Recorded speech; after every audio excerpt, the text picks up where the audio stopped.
This channel has been so boring for so long, it's starting to drive me crazy. And I apologize for not having done anything cool in a super long time. Life is a mysterious beast, and I'm just doing my best. Maybe we'll talk about it sometime, or parts of it, or whatever.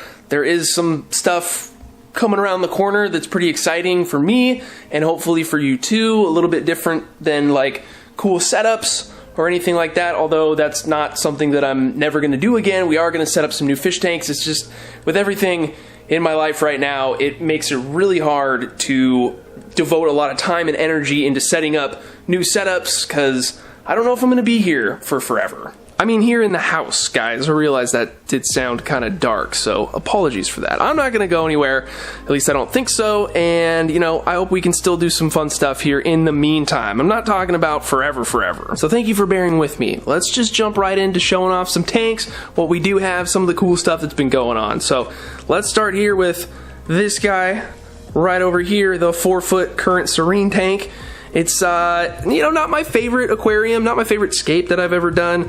The Pinatophyta has grown a lot, but we ended up having to put in a lot of these floating plants to help cut down on the light. I've been having some trouble tweaking this one, finding the right amount of CO2 that needs to go in. Still have a little bit of cyano. It plagues me. So I do need to get in here and redo the back. We had that hygro plant that was supposed to be our really strong, bushy background plant to fill in all this emptiness that you see through it, but it didn't work out. Thinking about just doing more Rotala and really getting that in there because it's super easy to grow. That's a solution. Not sure. We'll deal with it eventually. But the Kurai Tetras are doing good.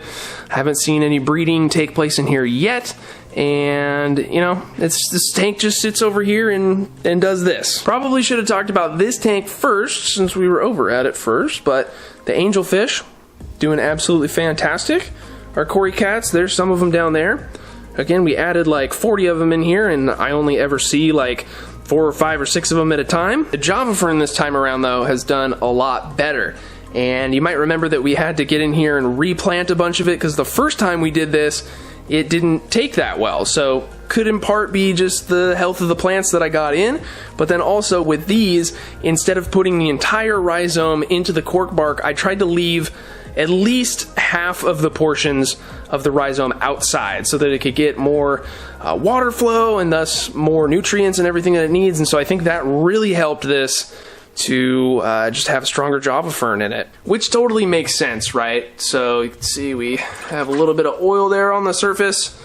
That's okay. Need to top up all my tanks here today. We finally got the substrate to grow some good plants. So we have a bunch of chain swords in here mixed in with some dwarf sag. The original Crip Wenties that we have in here, both the brown and the green, I believe.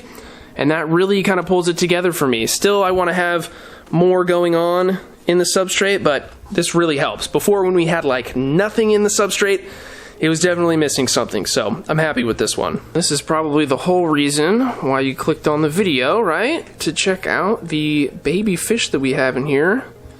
The double reds, triple reds, whatever we're calling this. Guy Fieri and his wife finally had some babies. So I had no idea that this happened. I wasn't really watching for it, to be honest with you, just with everything going on. And I did notice a few days ago that the female was looking extra colored up, and she didn't always look as good as this, so it kind of tipped me off. Started looking around the tank, and lo and behold, I saw some babies. So that was pretty cool, guys. We'll try and find some of them here.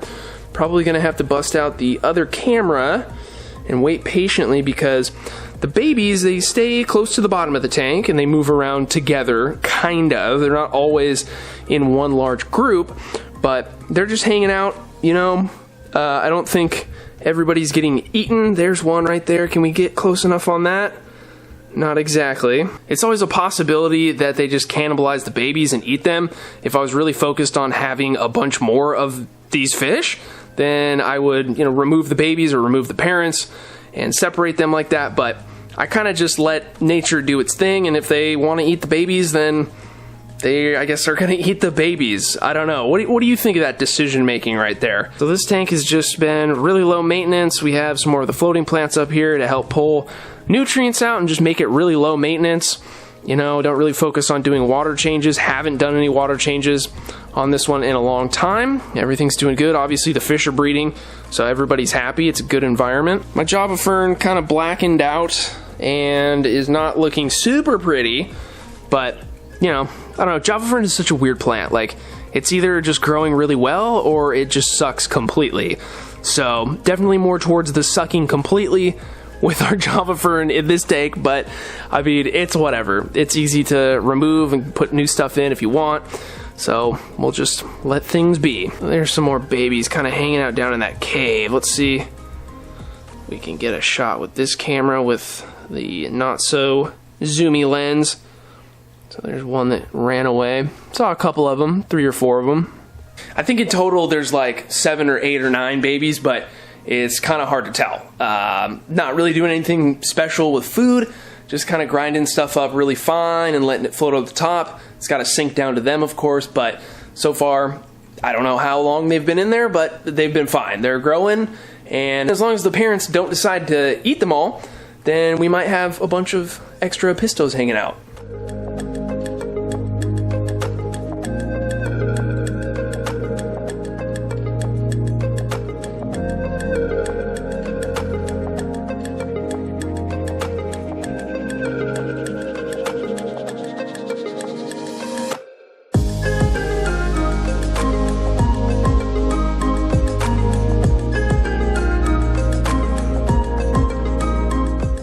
Well, let's walk out to the greenhouse.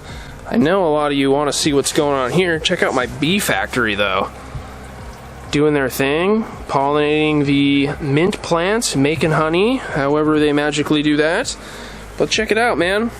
This place is kind of crazy. So I was out here earlier today, just filled everything up here. Had to do a top off on this thing because it gets hot in here. We lose a lot of water. Still got Chris in here. He has an interesting lump on him, which I'm not going to show here in this video. We're not going to do any underwater footage, but maybe we will someday soon. We'll check that out. So the greenhouse is the greenhouse. Everything's growing like crazy. I want to get in here and kind of deal with this stuff. I might be taking out all of these plants on the side here. This red thing is pretty cool, though. It's gotten huge. So my little area over here where I keep my fish food.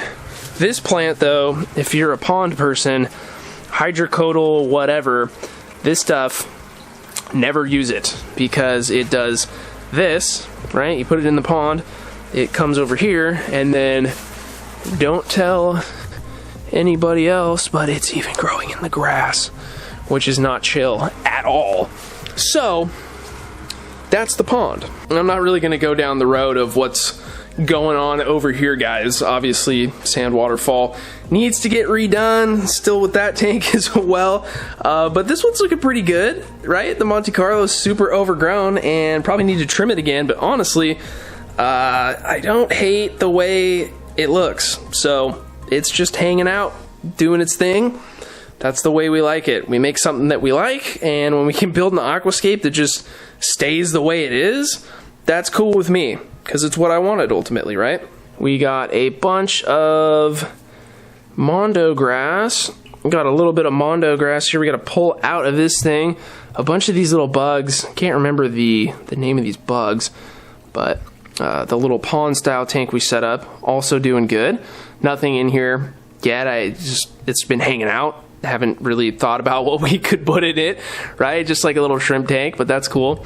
And our actual shrimp tank over here, the blue dreams are just breeding like crazy down there at the substrate where they love to eat, but I also love it when they hang out on the duckweed roots and they're like, you know, upside down and doing crazy stuff in here.